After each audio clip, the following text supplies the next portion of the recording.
Hi there, Evan here at Demochronicle for Tuesday, December 17th, 2019, where the future starts today. First story I'm going to cover, U.S. industrial production, Canadian manufacturing sales, global industrial production, global manufacturing sales. To say they ain't looking so hot is an understatement. I mentioned global for a reason. It's a global slowdown. In fact, I'll overlay a chart here of Chinese M1 growth.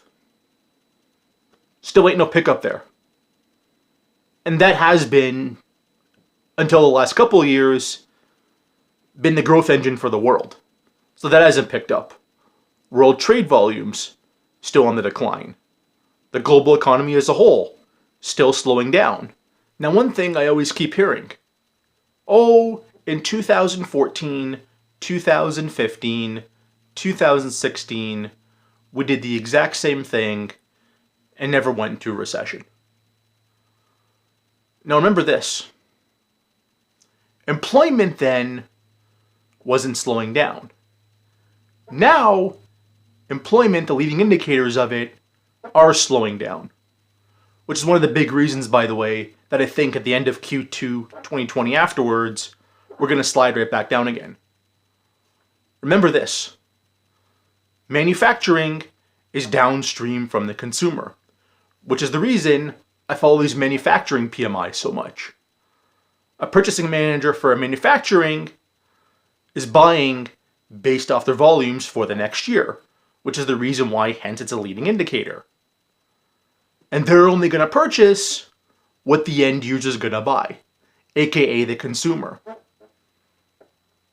Employment, when you see that slowdown, you'll see another slowdown in the consumer, which is going to confirm all this. And that's the point I'm trying to make here. Now, in 2016, yes, I know also the central banks came in and saved the day. But they tightened in 2018, where if they wanted to save it, they shouldn't have tightened. And everything they're doing now is too little too late. I've said this on here many times. So to go ahead and put it in closing, industrial production and manufacturing are telling you something. And for your confirmation, watch employment. And our last story of the day, RateSpy put out this article yesterday. Genworth is now petitioning the big bosses up in Ottawa to allow them to offer insured mortgages for over $1 million again. And from what their sources tell them, it's going to be $1.5 million in Toronto and $1.75 million in Vancouver. As I'm talking here, I will overlay some of the key points that their sources brought up. Yep, to basically ensure that when things get really bad, taxpayers are the ones holding the bag. That's the only reason why they're doing this. Okay? No, bringing back insured mortgages for over $1 million is not going to save the market.